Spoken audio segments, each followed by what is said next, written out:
Voilà, gloire au Seigneur, donc que Dieu soit béni. Alors là, nous saluons particulièrement donc ceux qui nous écoutent en Roumanie. Amen. Alors les Roumains, amen, soyez bienvenus à ce matin, particulièrement à partir du Canada, donc à l'étude de la parole du Seigneur. Ce matin, nous parlons de notre message. Nous avons un message, nous sommes des messagers. Le Seigneur a dit, allez par le monde entier, prêchez la bonne nouvelle. Celui qui croira sera sauvé, celui qui ne croira pas sera damné. Alors nous avons un message à apporter évidemment à ce monde. Si vous voulez bien, on va aller dans l'évangile de Jean, chapitre 3. Évangile chapitre 3 et le verset 14. Évangile chapitre 3, verset 14, en continuant. Et comme Moïse éleva le serpent dans le désert pour la guérison du peuple, il faut, c'est un must, il faut de même, la même façon que le Fils de l'homme soit élevé, afin que quiconque croit en lui ait la vie éternelle. Car Dieu a tellement aimé le monde qu'il a donné son Fils unique, afin que quiconque croit en lui ne périsse pas, mais qu'il ait la vie éternelle. Dieu, en effet, n'a pas envoyé son Fils dans le monde pour qu'il juge, qu'il condamne le monde, mais pour que le monde soit sauvé par lui. Celui qui croit en lui n'est pas condamné, n'est pas jugé.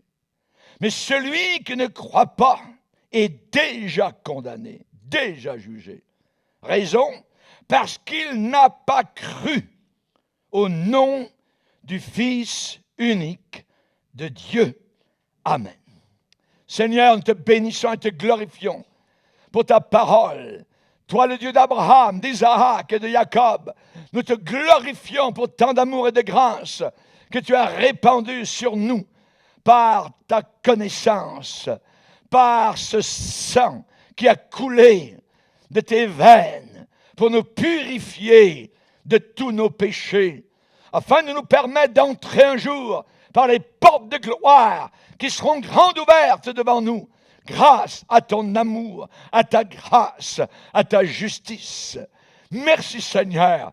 Veuille bénir les réflexions de nos cœurs et nous voulons te bénir parce qu'aujourd'hui, tu es vivant comme tu l'étais en Galilée quand tu t'es montré à tes disciples. Tu leur avais dit, je vous rencontrerai en Galilée. Seigneur, merci de ce qu'aujourd'hui tu nous rencontres dans ce lieu et nous pouvons entendre ta voix, reconnaître ton amour, ta puissance et ta gloire. Dans le nom de Jésus, nous prions ces choses. Amen. Et tout le peuple dit Amen. Gloire à Dieu. On peut s'asseoir, frères et sœurs, chers amis. Notre message. Nous sommes des messagers. Jésus a dit, si vous ne parlez pas, les pierres vont crier. Ça veut dire qu'il y a un message à apporter. Ça veut dire qu'il y a une vie à donner à ceux qui n'en ont pas autour de nous. Mais quel est le contenu de notre message? Qu'est-ce que nous devons parler? Est-ce que nous devons nous prêcher nous-mêmes? Et quand je vais quelque part, est-ce que je prêche le pasteur Bourgier? Non! Voyez, il y a des sectes qui se prêchent, comme Branham, par exemple. Les Branhamistes prêchent William Branham. C'est lui, le prophète, qui devait venir, ainsi de suite. Ils se prêchent eux-mêmes. Ils se servent de Jésus, en réalité, pour détourner les gens du Seigneur. Les adventistes prêchent Mary Eddy Baker. Enlevez cette femme, il n'y a plus rien. Voyez. Quel est notre message? C'est Jésus-Christ. Nous prêchons Christ, crucifié, cloué, ensanglanté, enterré et ressuscité. C'est l'apôtre Paul qui dit Connaissant donc la crainte du Seigneur. Ce mot crainte, nous n'avons que le mot crainte en français. L'étymologie de ce mot veut dire en réalité la terreur. Connaissant donc la terreur du Seigneur. C'est une chose terrible que de tomber entre les mains du Dieu Tout-Puissant, nous enseigne l'Épître aux Hébreux. Et connaissant donc ce jugement qui s'en vient sur le monde, qu'est-ce que nous faisons? Nous cherchons à convaincre les hommes. Nous annonçons, nous parlons, nous prêchons, nous imprimons des prospectus, nous faisons des DVD, des CD, nous bâtissons des locaux où nous pouvons prêcher l'Évangile. Nous plantons le drapeau de l'Évangile dans des terres inconnues. Pourquoi? Connaissant la crainte de Dieu, ces gens s'en vont en enfer s'ils ne connaissent pas le Seigneur. Le plan de Dieu, c'est la vie et c'est la paix. La première chose que j'aimerais vous dire, Dieu vous aime. Alléluia. Dieu a tellement aimé le monde. Et vous faites partie de ce monde. Alors placez votre nom à la place du mot monde. Dieu a tellement aimé Lucie, Jacques, a tellement aimé Jean, a tellement aimé Paul, qu'il a donné son Fils unique. Un cadeau. Un cadeau, on ne peut pas payer. Un cadeau est donné. Vous ne pourrez jamais payer le cadeau que Dieu vous a fait. Dieu vous aime parce que Dieu est éternel. Il est éternel. Moïse a écrit au psaume 90, d'éternité passée en éternité future, tu es Dieu. Dieu est éternel. Nous avons eu un commencement, mais pas Dieu. Dieu n'a jamais commencé. Il a toujours, de toute éternité, existé. Et notre petit cerveau d'oiseau ne pourra jamais absorber cette pensée. Mais notre cœur peut simplement s'incliner et dire j'adore et je bénis ce Dieu qui a toujours existé. Dans l'Ancien Testament, au psaume 21, le roi d'Israël demandait la vie. Et dans ce psaume, il est dit, il te demande la vie, tu la lui as donnée. Une vie longue, pour toujours et à perpétuité. La vie éternelle, c'est cela. Nous l'avons demandé, la vie éternelle. Dieu a déjà placé dans notre cœur la vie éternelle. Ça ne veut pas dire que nous l'avons parce que nous l'avons dans le cœur. Comprenez-moi, on peut avoir la pensée de la vie éternelle dans le cœur. Pour l'avoir, c'est simple. Si on offre un cadeau, je prends le cadeau et je dis à la personne merci. J'ai pris un jour le cadeau et j'ai dit Père, merci pour ton cadeau qui est Jésus que tu as donné à la croix. Il te demandait la vie. La vie. Tu la lui as donnée. Une vie longue. On s'en va vers quelque chose de très long, mes frères et sœurs. L'éternité. Les siècles seront des minutes. Et les minutes seront des siècles. Là-haut dans la gloire éternelle. Chers amis, Dieu vous aime. Seul le Dieu d'éternité est capable de donner la vie éternelle à quelqu'un. Lui seul. Aucun homme, aucun curé, aucun pape, aucun pasteur ne peut donner la vie éternelle à quelqu'un sur la terre. Seul celui qui possède la vie éternelle peut la donner. Et c'est Dieu. Ce Dieu nous a promis la vie éternelle. L'apôtre Paul en parle à Tite au 1er chapitre en disant « L'espérance de la vie éternelle, promise dès les plus anciens temps par le Dieu qui ne ment pas. » Promise par un Dieu qui ne ment pas. Promise non pas par un menteur, promise par un vrai, un véridique, un authentique, un Dieu qui ne ment pas. Lorsque tu as mis les pieds dans le christianisme, alors tu as mis les pieds dans la vérité. Alléluia. Avec Jésus, avec le Sauveur. Alléluia. Le problème de l'homme, c'est la séparation. C'est la séparation. C'est le problème, parce que Dieu est saint. Que dis-je? Il est 2 fois saint. Non, 3 fois saint. Il est totalement saint. Et je suis un pécheur, et tu es une pécheresse. C'est le problème, la séparation. La vie éternelle et l'entrée dans le ciel peuvent être données, accordées, seulement après que nos péchés aient été pardonnés. On ne peut pas avoir la vie éternelle avant que nos péchés aient été pardonnés. Être en paix avec Dieu n'est pas automatique, parce que par notre nature, nous sommes séparés de Dieu. Rebelles, nous dit la Bible. J'ai devant moi des rebelles, et vous avez devant vous un rebelle. J'espère des anciens rebelles. Soumis maintenant à la parole de Dieu. Habakkuk a dit, Seigneur, tes yeux sont trop purs pour voir le mal, pour apprécier le mal, pour goûter le mal. Les yeux de Dieu sont trop purs. Tous sont péchés, sont privés de la gloire de Dieu. Voilà le verdict. C'est notre problème. Problème de l'homme, nous sommes séparés de Dieu. Dieu est trop saint et nous sommes si pécheurs. Alors l'homme pécheur a essayé d'atteindre Dieu, de grimper, de se faire des échelles pour aller vers le ciel. Alors une des échelles, c'est les bonnes œuvres.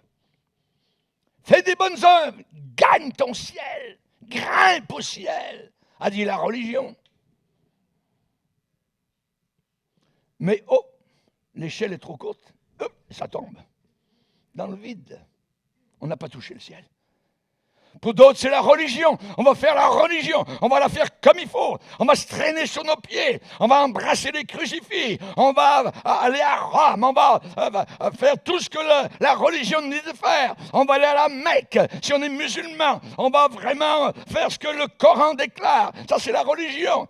Pour le bouddhiste, c'est la même chose. On va vraiment faire un vœu de pauvreté. On va aller par les portes. On va quémander. Parce que maintenant, on est un moine bouddhiste. Les hindous, eux, ils vont essayer d'aller dans le Gange, ce fleuve sacré. Et en se plongeant dans le Gange, certainement que je vais ressortir purifié. C'est un fleuve qui pue, c'est un fleuve qui est sale, c'est un fleuve qui est rempli d'ordures, mais on va se purifier là-dedans. L'homme, la religion, l'échelle est trop courte, elle tombe. Elle demandé à un bouddhiste, elle demandé à un hindou, elle demandé à un catholique, est-ce que tu es certain d'aller au ciel? Oh, peut-être bien que oui, peut-être bien que non, je ne sais pas. Ils n'ont aucune certitude. Les premiers chrétiens dans la Bible avaient la certitude. Nous savons que nous sommes passés de la mort à la vie. Alléluia. Ils savaient. Ils pouvaient aller vers les bûchers, ils pouvaient aller vers les guillotines, ils pouvaient aller vers la mort avec une grande joie. Ils savaient qu'ils étaient sauvés parce que le cadeau avait été reçu. Christ, leur sauveur, était dans leur cœur. Alléluia. L'homme essaye de faire un pont vers Dieu par la philosophie. On va essayer les philosophes, on va essayer Nietzsche, on va essayer Oppenheimer. On va essayer Diderot, Rousseau, certainement qu'ils ont quelque chose à nous dire comment aller vers Dieu. L'échelle est trop courte, elle tombe. Que de gens semblables. Je lisais cette semaine le témoignage d'un jeune homme de 21 ans qui voulait se suicider. Il avait son évangile dans sa poche. Mais l'évangile qu'il avait n'était pas l'évangile de Jésus-Christ, c'était l'évangile de Oppenheimer, un philosophe allemand. Il lui disait la meilleure chose, c'était de se suicider. Il avait écrit à ses parents, à son père. Sa mère était déjà morte. Il dit, papa, n'aie pas peur, tout ça. Je vais quitter la France, je vais aller dans un autre pays, en Belgique, et là, je vais finir ma vie. Dans la vingtaine. Pour faire l'histoire courte, Dieu l'a repêché. Alors qu'il avait loué une chambre d'hôtel à Bruxelles, il avait la lancette, la petite scie pour se couper les veines dans son bain. Il est allé au restaurant juste le soir avant. Et là, il a demandé à quelqu'un à côté, c'est qui ces jeunes gens qui passent des prospectus là aux tables? Oh, ça c'est des jeunes gens de l'armée du salut, tout ça, c'est des chrétiens supposément. Ah ouais, ça. Il est sorti. En marchant, en retournant vers sa chambre d'hôtel, un magasin était là et c'était marqué « Réunion évangélique à telle heure ». Tiens, avant de quitter la terre, pourquoi j'irais pas?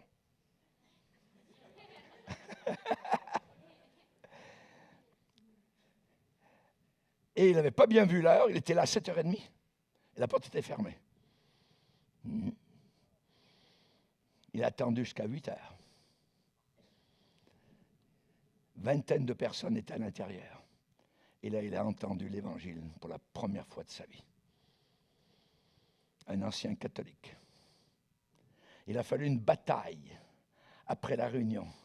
Pendant plus d'1 heure, ils ont prié avec lui parce qu'il voulait donner sa vie à Dieu, mais il y avait comme une puissance diabolique qui s'opposait. Mais quand il est sorti le soir très tard de ce lieu, il était sauvé, rayonnant. Mais il avait envoyé sa lettre à son père, qu'elle allait la recevoir. Bye bye, papa. Alors, il est allé à la poste pour envoyer un télégramme. Et sur le télégramme, il a mis un mot. Sauvé. Sauvé. Plus tard, quand il est allé voir son père et sa famille, pensez-vous que tout le monde était content? Ils ont dit, t'as quitté la religion. Et maintenant, t'es quoi? Ton Jésus, tout ça. Pas content. Voyez comment ça fonctionne avec la religion? Ils ne sont pas sauvés. Qui a tué Jésus sur la croix? Des gens religieux qui priaient Dieu. Et ils l'ont cloué. Ils le haïssaient. Ils sont servis des Romains. Chers amis, la Bible dit tous sont péchés. L'homme essaye de monter des échelles pour atteindre Dieu, mais leurs échelles tombent. Certains disent, moi je vais vivre une vie morale, je serai fidèle à mon mari, je vais être propre, pas de pornographie, rien du tout, tout ça. Mais soudain surgit dans leur cœur la pourriture et la saleté. Ils n'arrivent pas. Ils n'arrivent pas. Pourtant, ils ont dit, on va avoir une bonne moralité. Mais même les gens qui ont une bonne moralité ont besoin d'un sauveur. Ont besoin d'un sauveur. La sincérité ne suffit pas. Le péché est entré dans le monde par Adam et Ève. Et la race humaine s'est trouvée séparée de Dieu. Totalement. Dans l'Épître aux Romains, au chapitre 5, on nous dit ces phrases, je dirais assez marteau. C'est pourquoi, comme par un seul homme, le péché, le cancer est entré dans le monde. Et par le péché, la mort. Et qu'ainsi la mort s'est étendue sur tous les hommes, parce que tous ont péché. Tous, nous avons péché. Mort physique et mort spirituelle, séparés de Dieu. Le salaire du péché. Tu pêches, tu pêches, tu pêches, tu vas recevoir ton salaire. C'est la mort. La mort. Ce sont nos crimes qui mettent une séparation entre nous et notre Dieu. Quel est le remède? On est perdu, on est pécheur. Le remède, c'est la croix. Il n'y a pas d'autre remède. Les études, la psychologie, les voyages, les philosophes, les hindouistes, tout ce que vous voulez, les monastères, rien ne peut sauver, sauf la croix du calvaire et celui qui était sur la croix du calvaire. Cet homme était le créateur du monde. Cet homme était Dieu, le Fils. Alléluia. Car Dieu a tant aimé le monde. Son amour est égal à sa sainteté. Sa sainteté fait en sorte que les portes du ciel sont fermées aux pécheurs. Mais son amour fait en sorte que les portes du ciel sont grandes ouvertes. Car Dieu a tant aimé. Notez le verbe. Un verbe est toujours une action. Il a aimé, il l'a montré, il l'a prouvé, il l'a démontré. A tellement aimé le monde. Imaginez quelqu'un qui arrive au ciel devant Dieu, au jour du jugement, et cette personne a passé au travers des camps de concentration nazis, a souffert, a été, je dirais, cisaillé, a été, je dirais, tué par les balles des nazis. Et cette personne arrive, « Hé, Seigneur, regarde, ils m'ont tatoué tout ça. Je mérite d'entrer dans le ciel. » Non. Personne ne mérite d'entrer dans le ciel. La Bible dit Dieu a prouvé la preuve de son amour. Où est la preuve de ton amour que tu m'as aimé? C'est moi qui ai souffert, je devrais entrer. Non, tu n'entreras pas. Parce que tu n'as pas accepté, reçu ce que j'ai donné sur la terre pour que tu sois sauvé, mon Fils qui est mort sur la croix du calvaire. Il fallait que tu le reçoives dans ton cœur. J'ai prouvé mon amour. Si la personne dit, prouve-moi que tu m'as aimé. Jésus se lèvera et présentera simplement ses mains. Je t'avais aimé. Regarde, la marque des clous de la bataille. Et tu n'as pas voulu. Le remède de Dieu, c'est la croix. Chers amis, j'aimerais vous dire que la réponse de l'homme à cela, c'est de recevoir Jésus-Christ. Qu'est-ce que les soldats ont fait?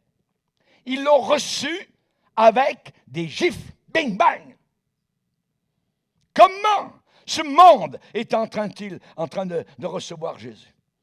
Avec des gifles, avec des crachats. On se moque de celui qui les a créés et qui les avait sauvés. Mais ils n'ont pas voulu. La réponse de l'homme, c'est de recevoir Jésus-Christ. L'homme a son péché. Il est séparé de Dieu. L'homme est frustré. L'homme a de la culpabilité sur le cœur. L'homme n'a pas de but. Où est-ce que je m'en vais? Ainsi de suite. Son cœur est vide.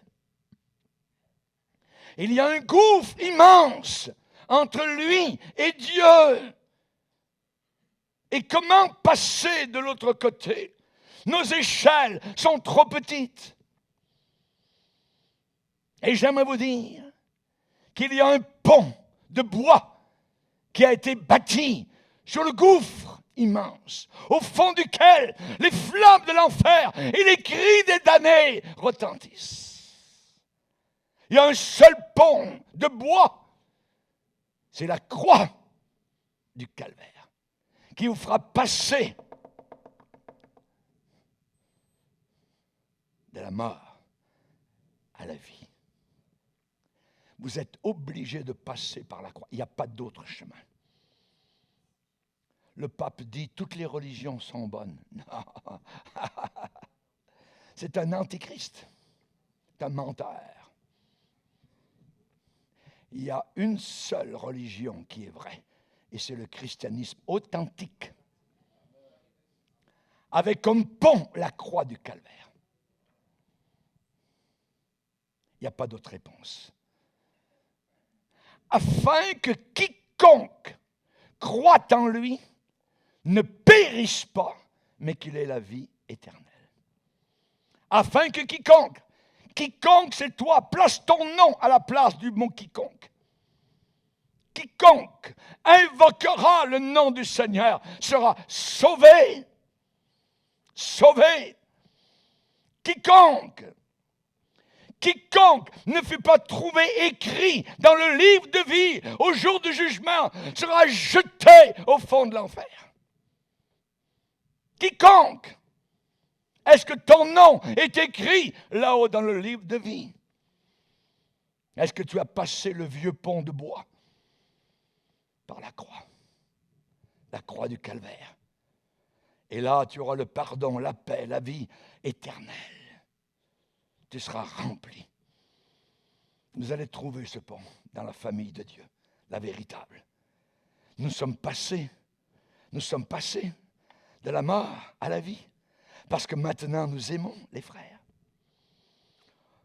On reconnaît les frères, on ne les connaissait pas auparavant. Des vrais frères, des vraies sœurs, authentiques.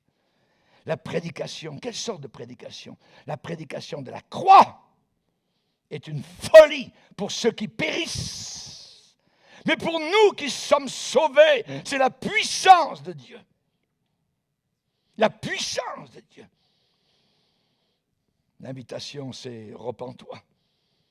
Reçois par la foi dans ton cœur aujourd'hui Jésus-Christ. La prière, elle est simple. Seigneur, je sais que je suis un pécheur. Vous le savez. Je sais que je suis un pécheur. Je crois que tu es mort pour mes péchés. Et maintenant, je veux me détourner de mes péchés. Et je veux ouvrir la porte de mon cœur. Je te reçois comme mon sauveur personnel. Merci Jésus de me sauver maintenant. Et je dis Amen. Amen. Quiconque invoquera le nom du Seigneur sera sauvé. Qu'est-ce qui vous est arrivé à ce moment-là? C'est simple. Jésus a dit, je suis la porte. Si quelqu'un entre, et il ajoute deux mots, par moi, pas par Bouddha, pas par Zoroaster, par moi. Si quelqu'un entre par moi, il sera sauvé. Sauvé. Nul ne vient au Père céleste que par moi. Vous les musulmans, venez à Dieu par Jésus-Christ. Et il va te sauver, il va te libérer. Qu'est-ce que Jésus dit de lui-même?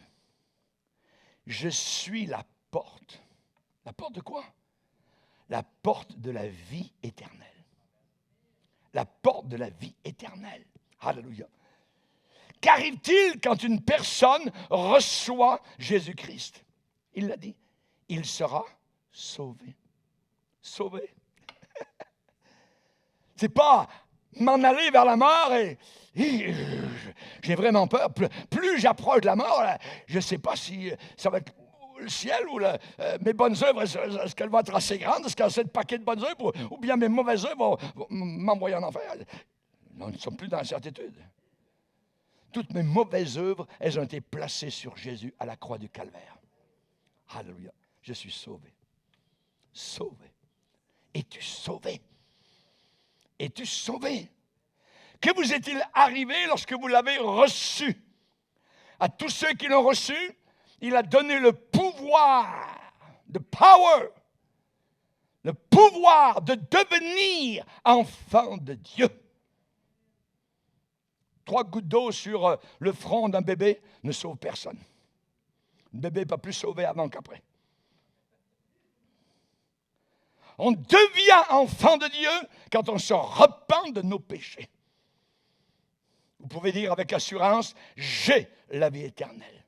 Car Dieu a tellement aimé le monde qu'il a donné son Fils unique afin que quiconque croit en lui ne périsse pas, mais qu'il ait la vie éternelle. Qu'il ait la vie éternelle. Comment savez-vous que vous êtes sauvé? Comment savez-vous que vous êtes un enfant de Dieu? Comment savez-vous que vous avez la vie éternelle? Je le sais parce que Dieu le dit dans sa parole. Et il est le Dieu qui ne ment pas. Je le sais parce que je le crois dans mon cœur. Je le sais parce que c'est établi dans mon esprit. Pourquoi? Parce que Jésus, il est Dieu le Fils.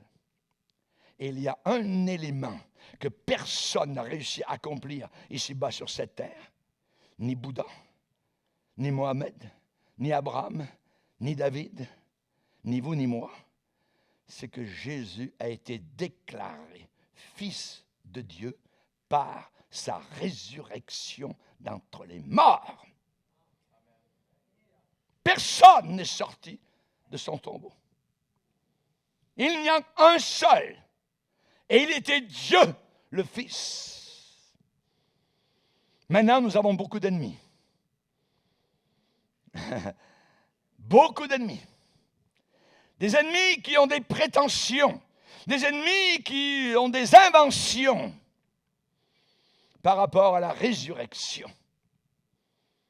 La résurrection de Jésus-Christ a une place capitale dans le salut de l'homme. Si Jésus est venu sur la terre mourir pour mes péchés et pour les tiens, et qu'on l'ait enterré et qu'il soit resté là dans son tombeau, alors fermons nos Bibles, fermons l'Église et retournons dans le monde.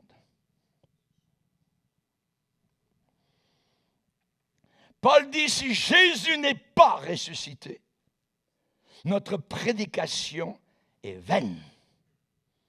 Plus, deuxièmement, si Jésus n'est pas ressuscité, votre foi est vaine. Merci Seigneur, parce que nous savons que c'est le contraire. Ma prédication n'est pas vaine et votre foi n'est pas pour rien. Alléluia. Sans la résurrection de Jésus, tout s'effondre. C'est l'incertitude la plus totale. La résurrection de Jésus est une garantie la plus sûre et certaine que le Père dans le ciel a reconnu et approuvé tout ce que le Fils a dit et fait sur la terre pendant ces 33 ans. C'est le sceau de Dieu, l'authentification sur l'œuvre tout entière de Jésus. Aucun doute n'est permis. Jésus était bel et bien le Messie annoncé depuis des millénaires par les prophètes de la Bible. C'était lui. Pierre va dire, les prophètes ont prédit les souffrances du Messie et la gloire dont elle serait suivie. Et la gloire. Et cela a commencé par la résurrection. Ressuscité d'entre les morts, c'est glorieux. C'est glorieux. Vous ne pleurez pas quand Jésus se montre à vous ressuscité. Vous êtes remplis de joie comme les femmes qui sont reparties en vitesse. Ils avaient soudain un ressort dans les pieds, une joie dans le cœur. Leur tristesse était évanouie, avait disparu totalement. Elles avaient vu et entendu Jésus-Christ ressuscité. L'apôtre Pierre, le jour de la Pentecôte, a dit à la ville entière, vous l'avez crucifié. Vous l'avez fait mourir. Mais Dieu, j'aime les mais de Dieu, mais Dieu l'a ressuscité. Et Pierre a cité le psaume 16 de David. Il a dit, c'est la résurrection de Jésus que David a prévue et annoncée. C'est ce Jésus que Dieu a ressuscité. Que Dieu a ressuscité. Que toute la maison d'Israël sache donc avec certitude que Dieu a fait Seigneur et Christ ce Jésus que vous avez crucifié. Avec certitude. Sans la résurrection de Jésus-Christ, l'Église chrétienne n'aurait jamais commencé. Ils seraient retournés à la pêche, ils seraient retournés à leurs travaux, ils seraient retournés, ça aurait été terminé. Le christianisme tombe ou tient debout uniquement par rapport à la résurrection de Jésus. La réponse du ciel. Quand Jésus a crié du haut de la croix, tout est accompli, tétélestai, tout est fini, le prix est payé, le marché est conclu. Quelle a été la réponse du ciel? Le doigt de Dieu s'est posé sur le rideau dans le temple à Jérusalem. Ce rideau immense qui séparait le lieu saint du lieu très saint. Et soudain, le lieu très saint était ouvert. Voilà la réponse de Dieu. Où tout est accompli. Et Dieu a répondu en ressuscitant, 3 jours plus tard, son fils Jésus. Cette réponse de Dieu le Père signifie « Je proclame que mon Fils bien-aimé a accompli, a réalisé, a achevé toute l'œuvre pour laquelle je l'avais envoyé sur la terre. » Il a réussi, sans aucun compromis, sans aucune faille. Quiconque ne croit pas à la résurrection corporelle de Jésus ne peut pas être sauvé. Impossible. Tous ceux qui ne croient pas à la résurrection de Jésus-Christ de façon corporelle ne peuvent pas être sauvés. Ça envoie évidemment tous les bouddhistes en enfer, tous les hindous, tous les islamistes, les mahométans vont tous en enfer. Ils ne croient pas à la résurrection corporelle de Christ. Parce que le livre de Dieu dit, si tu crois que Dieu l'a ressuscité d'entre les morts, tu seras sauvé. Romains 10, verset 9 dit, si tu confesses de ta bouche le Seigneur Jésus-Christ, tu seras sauvé. Ceux qui ne confessent pas Jésus de leur bouche, qui ne l'aiment pas, qui ne le prient pas, qui ne l'adorent pas, vous ne les verrez jamais au ciel. La Bible est claire, si tu crois que Dieu l'a ressuscité d'entre les morts, tu seras sauvé. Croyez-vous que Dieu l'a ressuscité? Alléluia, merci Seigneur. Je lui ai parlé toute la semaine, moi. Alléluia, il est vraiment ressuscité. Merci Seigneur. Si Jésus n'est pas ressuscité, notre prédication est vaine et votre foi est vaine. Et en plus, nous sommes des menteurs. Pas surprenant, pas étonnant que les ennemis de la foi chrétienne sont acharnés à inventer toutes sortes de théories qui nie la réalité de la résurrection corporelle de Jésus-Christ. Ces théories imaginaires, mensongères, ces inventions absurdes, irrationnelles, ces fables d'idiotie, irréelles, leurs prétentions et leurs explications n'expliquent rien du tout. Ça soulève plus de difficultés qu'elles n'en résolvent. L'élément central, je répète, de l'Église du Seigneur Jésus, c'est la résurrection de Christ. Le tombeau vide de Jésus, c'est le berceau de l'Église. La fondation de la foi chrétienne, la pierre d'angle de la foi chrétienne, c'est la résurrection de Jésus-Christ. Sans la foi dans la résurrection de Jésus, il n'y a aucun christianisme et tout s'écroule. Et il y a 3, je dirais, groupes principaux qui s'opposent à cette résurrection. Le premier groupe, les apôtres ont eux-mêmes enlevé le corps de Jésus. C'est pour ça que le tombeau était vide, parce que les apôtres sont venus et ils ont enlevé eux-mêmes le corps de Jésus pour faire croire qu'il y avait une résurrection. Leur théorie prétend démontrer cela. Mais on va réfléchir.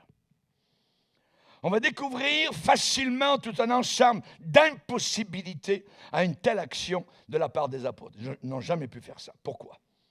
Comment les apôtres auraient-ils pu enlever le corps de Jésus la nuit sans éveiller l'attention des soldats? Il y avait des soldats qui gardaient devant. Il y avait des sceaux romains sur la pierre tombale. Ils veillaient, ces soldats, justement, précisément, pour que personne ne puisse voler, enlever, ravir le cadavre du supplicié. Il y avait une lourde pierre qui était devant le tombeau. Et il fallait la manœuvrer, évidemment, très lourde. Ça prenait beaucoup de personnes pour pénétrer à l'intérieur. Et une telle entreprise était nécessaire avec des complices, beaucoup de complices. Il fallait ensuite, si on avait volé le corps, transporter le corps. Vous voyez? Il fallait trouver à ce cadavre une nouvelle sépulture. Où est-ce qu'on va le mettre? Comment ne pas être aperçu par quelqu'un alors qu'on transporte un cadavre? Comment aucun des apôtres n'aurait-il pas fini par parler un jour ou l'autre en disant, alors, ne croyez pas, je vais vous le dire, on est venu voler son corps, c'est nous qui l'avons volé. Personne n'a dit ça. Personne n'a jamais parlé au travers des années et des siècles. Ils auraient été tellement troublés dans leur conscience. Faire croire un mensonge. Comment ont-ils pu mourir, ces apôtres, martyrisés pour un mensonge monté de toutes pièces, pour un cadavre, pour un jeune rabbin qui pendant 3 ans les aurait éberlués et séduits? Comment ont-ils pu aller joyeux jusqu'à la mort, ces gens-là, avec un mensonge sur la conscience? Mais, surtout, quel intérêt y avait-il à retirer un cadavre? Ça aurait été une fraude, une tromperie abominable. On ne trouve pas l'intérêt par rapport aux apôtres. La mort de Jésus, à leurs yeux, était une ruine totale, complète de toutes leurs espérances. La Bible dit qu'ils ne comprenaient pas la résurrection. Ils ne comprenaient pas. Luc 18, verset 31. Luc 18, verset 31. Jésus prit les 12 auprès de lui et leur dit, ça évidemment c'est avant sa mort, Luc 18, 31, Jésus prit les 12 auprès de lui et leur dit, voici nous montons à Jérusalem. Et tout ce qui a été écrit par les prophètes au sujet du Fils de l'homme s'accomplira. Car il sera livré aux païens, on se moquera de lui, on l'outragera, on crachera sur lui. Il savait tout ça, le Seigneur. Et après l'avoir battu de verge, on le fera mourir. Et le 3e jour, il ressuscitera. Mais ils ne comprirent rien à cela. C'était pour eux un langage caché, des paroles dont ils ne saisissaient pas le sens. Ils ne comprenaient pas ce que c'était la résurrection. Voyez. Pour eux, maintenant, ils étaient morts et enterrés. Jésus les a trompés. Jésus les a trompés. Donc, Jésus n'était pas ce qu'il leur avait dit qu'il était. Alors, à quoi bon faire croire sa résurrection? Il n'y avait aucun intérêt à faire croire sa résurrection. Cela ne changera absolument rien, évidemment, au fait qu'il était bel et bien mort et enterré. Et donc, Jésus avait emmené avec lui, dans son tombeau, tous les espoirs qu'ils avaient placés en lui. Donc, aucun avantage, je dirais, à retirer d'une telle chose, à aller voler son cadavre, à aller voler son corps. Au contraire, beaucoup d'ennuis et beaucoup de dangers. Prêcher que Jésus est ressuscité alors qu'il ne l'aurait pas été, c'était s'exposer à la prison et même à la mort. Si les chefs du peuple n'avaient pas hésité à clouer le maître, alors les disciples, ils allaient aussi les clouer, un jour ou l'autre. Voyez, pour aboutir à quoi? À rien, puisque Jésus était mort. Donc maintenant, il ne pouvait plus rien attendre de lui. Il était mort. Si votre beau-fils vient de mourir, vous ne attendez plus rien de lui. Il est mort. Et les disciples étaient exactement à ce point-là. Jésus était mort, c'était fini. Un autre argument, c'est que les disciples, n'oublions pas, avaient une piété sincère. Ils avaient marché avec Jésus pendant 3 ans, voyez, 6 mois. Et évidemment, ils croyaient Dieu. Et ses disciples aussi craignaient aussi son jugement. Et si Jésus n'est pas ressuscité, ça veut dire que Pierre avait menti à la foule à Jérusalem. Il leur a dit, Christ est ressuscité, vous l'avez cloué, il est ressuscité. Mais non, Pierre, tu dis un mensonge. si Jésus n'est pas ressuscité. L'apôtre Paul, aussi dans toutes ses pérégrinations, ses missions, aurait raconté un mensonge partout, que Jésus était ressuscité. Jean l'apôtre aussi aurait dit, j'ai vu Jésus à Patmos, tout ça. Mais je vous le dis maintenant, des années plus tard, tout ça, c'était faux, c'est pas vrai. Tous ces gens-là étaient des Juifs pieux. Et ils connaissaient très bien le décalogue, avec le 9e commandement qui disait, tu ne donneras pas de faux témoignages. S'ils avaient menti et fraudé, alors une terrible condamnation allait tomber sur eux. Non, non, non. Plus on réfléchit, plus on voit les apôtres comme incapables de se laisser entraîner dans une telle aventure. La résurrection, ça vient du latin « résurger ». Résurger. Ça veut dire se relever. Rising up. Alléluia. Gloire à Dieu. Résurger, qui a fait résurgence en français. Revenir. Une résurgence, c'est la réapparition à l'air libre d'eau qui, plus loin là-bas, se sont infiltrées quelque part dans le sous-sol et qui, des kilomètres plus loin, touc, ressortent. Dans le Jura, avec mon épouse, on a vu la source de la Loue, d'une rivière. Ça sort de la montagne avec des millions de cubes d'eau, directement. Mais quelque part, donc, ça a commencé, c'est une rivière souterraine quelque part. Et il y a une résurgence dans ce qu'on appelle la source de cette rivière, la Loue. Ouais. Jésus a été enterré là-bas. Ensuite, il y a eu un temps. Et ensuite, il y a eu la résurgence. La vie a jailli. J'étais mort. Je suis vivant au siècle des siècles. Alléluia. Allez par le monde entier. Ne craignez pas les païens. Je suis vivant. Le deuxième élément des ennemis de la résurrection. Non, Jésus n'est pas ressuscité. Les apôtres se sont seulement imaginés qu'il était ressuscité. Une imagination. Vous voyez? Les disciples étaient tellement attachés à Jésus qu'ils ne pouvaient pas accepter que Jésus était vraiment bien mort. Donc, ils l'avaient tellement dans la face, dans le visage que Jésus était là. Donc, c'est une invention. Ils sont simplement imaginés. Cette théorie est fausse. Pourquoi? Parce que, évidemment, il y a quelque chose qui ne fonctionne pas. C'est que les évangiles montrent que les disciples avaient de la misère à croire. Ils avaient de la peine à croire. Jésus est apparu 11, Judas n'est plus là, 11, qui étaient à table. Il leur reprocha leur incrédulité. C'est le contraire. Ils n'arrivaient pas à croire.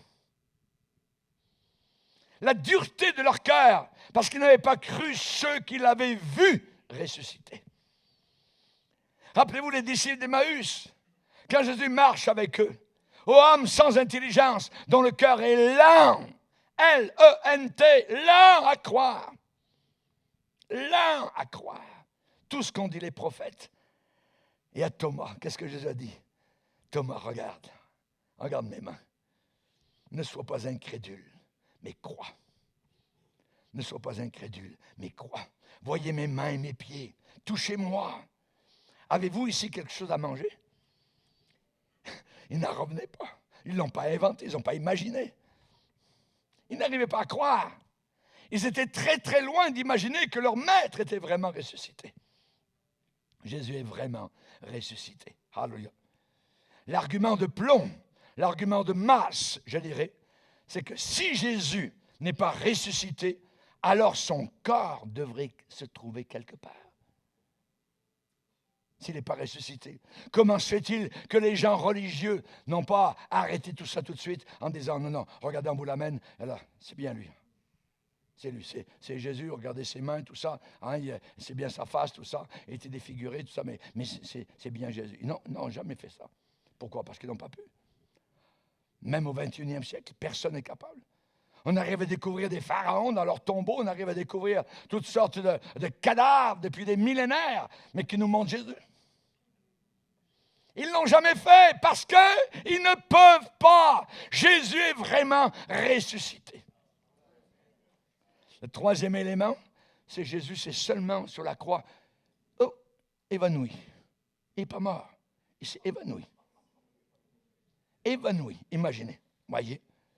Donc, quand on a descendu de la croix, Jésus a été placé dans le tombeau, c'est une théorie encore, je dirais, plus audacieuse.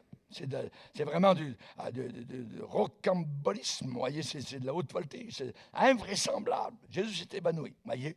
Alors évidemment, la Bible dit que Pilate s'étonna que Jésus soit mort si tôt. Il a fait venir un centenier, lui demanda, « Hey, centenier, est-ce qu'il est mort depuis longtemps? » On dit bien mort.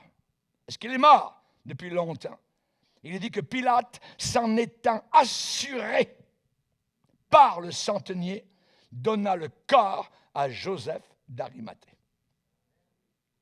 Ces soldats romains étaient habitués aux crucifixions. Ils savaient quand quelqu'un était mort sur la croix. Et même lorsqu'on a voulu achever rapidement, parce que le sabbat allait arriver, il fallait donc ne pas traîner dans les airs. Le soleil allait se coucher. Et pour en finir rapidement, donc, pour que les crucifiés meurent, parce que souvent ils pouvaient rester 2 à 3 jours sur les croix, en souffrant.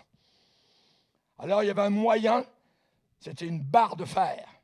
Et la barre de fer, on vient au pied de la croix, paf, on casse les jambes, et la personne qui auparavant se tenait sur les mains, clouée, ou sur les pieds, faisait un va-et-vient comme cela.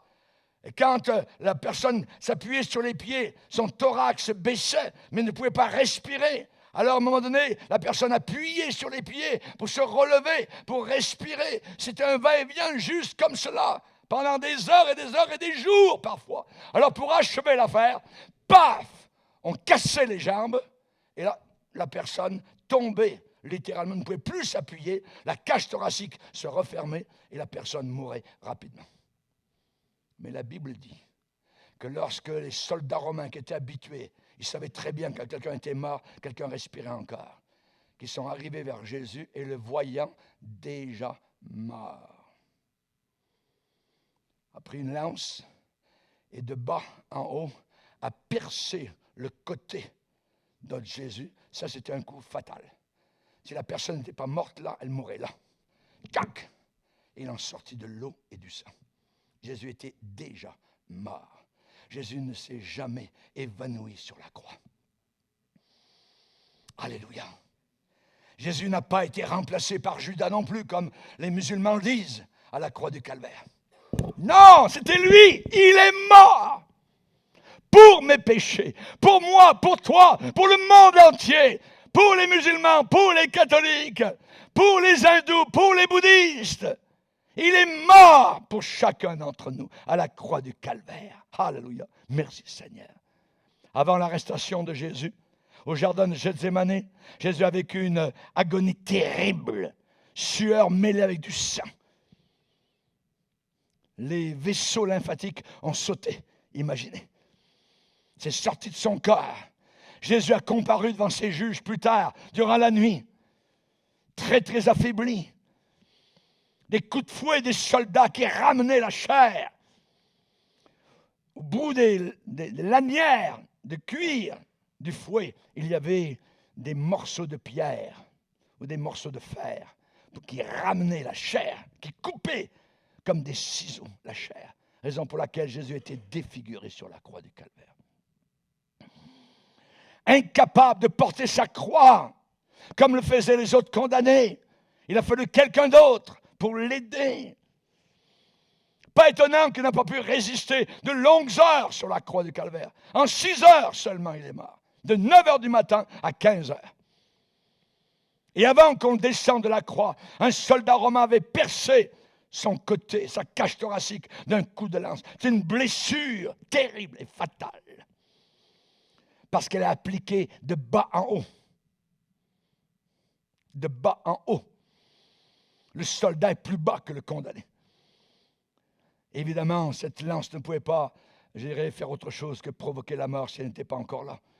Jésus a témoigné solennellement avoir vu, Jean, l'apôtre, dit clairement qu'il a vu lui-même du sang et de l'eau, le liquide lymphatique, sortir de cette plaie. Le voyant déjà mort, ils ne lui rompirent pas les jambes. Et encore là, l'accomplissement d'une prophétie. Aucun de ses os ne serait brisé. Tout s'est accompli, exactement comme les prophètes l'avaient dit. Supposons qu'il soit seulement évanoui. Après tant d'heures, sans nourriture, sans boisson, sans aucune sorte de soin. Imaginez qu'il est là dans le tombeau, sous un paquet de myrrhe et d'aloès qui ont été placés sur lui, autour de lui, par les aromates. 100 livres, imaginez, de myrrhe et d'aloès autour de lui. La respiration est quasiment irrespirable si c'est seulement évanoui dans le tombeau. Vous pouvez l'imaginer, trouvant encore la force de sortir du tombeau. Comment en sortir? Il est évanoui, puis d'un coup il revient, puis là, mais il y a une pierre devant lui. Une immense pierre est roulée devant l'entrée. Et on ne pouvait la bouger que de dehors. La pierre. Et de l'intérieur, il n'y avait aucune prise pour la rouler, quoi que ce soit. Si Jésus s'est seulement évanoui. Supposons enfin que Jésus soit sorti. Avec quels vêtements aurait-il pu cacher les plaies dont il était couvert? De la tête aux pieds. Comment ne pas le remarquer? Comment quelqu'un ne serait pas trouvé quelque endroit pour le dénoncer et avoir une bonne récompense?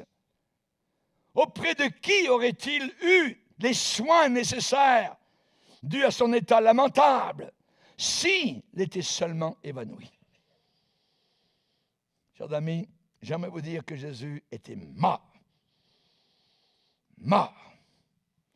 Il n'y avait aucun respire, aucune vie. Et le Père l'a ressuscité d'entre les morts. Et il a laissé derrière lui le cocon, le linceul complètement vide. Quand les apôtres sont venus entrer, ils ont vu comme un cocon vide. Christ était passé au travers du tombeau, pas par la porte. Nous entrons par la porte pour voir le tombeau vide.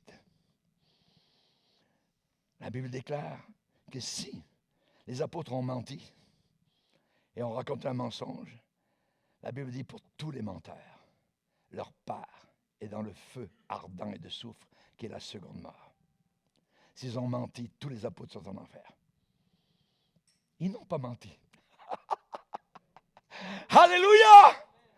Nous sommes les deux pieds dans la vérité. Il est ressuscité. Ce qu'ils ont enseigné est vrai. Ils l'ont touché, ils l'ont vu. Nous avons mangé avec lui, a dit l'apôtre Pierre chez Corneille. Alléluia. Il est ressuscité d'entre les morts. Chers amis, la plupart des religions sont bâties sur des philosophies. Le judaïsme a un fondateur, Abraham. Abraham est mort il y a environ 1900 ans. Il est dit, il expira et mourut. Et ils l'enterrèrent dans la caverne de Macpéla. Le bouddhisme, eh bien c'est Bouddha. Et la plus ancienne littérature sur le bouddhisme dit au sujet de la mort de Bouddha, quand Bouddha mourut, ce fut une complète disparition derrière laquelle il ne reste absolument rien. Ça ferme pas mal le cas. L'islam a été fondé par Mohammed et ses enseignements, aucune trace que son fondateur ait existé, je dirais, ou apparu après sa mort.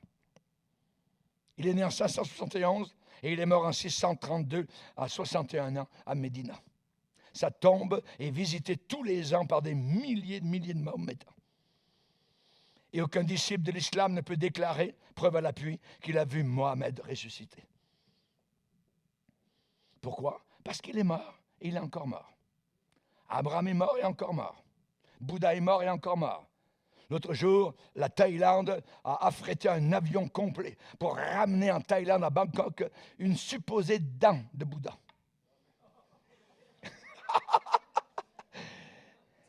Si quelqu'un me ramène une dent de Jésus, alors je ferme ma Bible et on ferme l'église. et on va tous en enfer. Le christianisme, c'est la seule de ces 3 grandes religions mondiales dont le fondateur est encore en vie. La tombe est vide, il est ressuscité. Amen. On va lui parler. Seigneur, te bénissons. Nous te glorifions pour ta glorieuse résurrection. Merci pour ta grâce et ton amour. Merci pour ta bonté et ton secours, qui ne manque jamais, Seigneur, dans la détresse. Tu es le Dieu vivant vers lequel nous pouvons toujours venir, jour et nuit. Ce que tu nous as dit est la vérité. Alléluia. Il y a beaucoup de maisons dans la présence de mon Père. Si cela n'existait pas, je vous l'aurais dit. Merci de nous avoir dit la vérité. Tu as déclaré toi-même, je suis la vérité, le chemin et la vie. Merci de nous avoir pardonné, de nous avoir sauvés, de nous avoir libérés. À toi et à toi seul soit toute la gloire. Au nom de ton Fils bien-aimé, Jésus, notre seul Sauveur. Amen. Et tout le peuple dit Amen. Alléluia. On va se lever ensemble.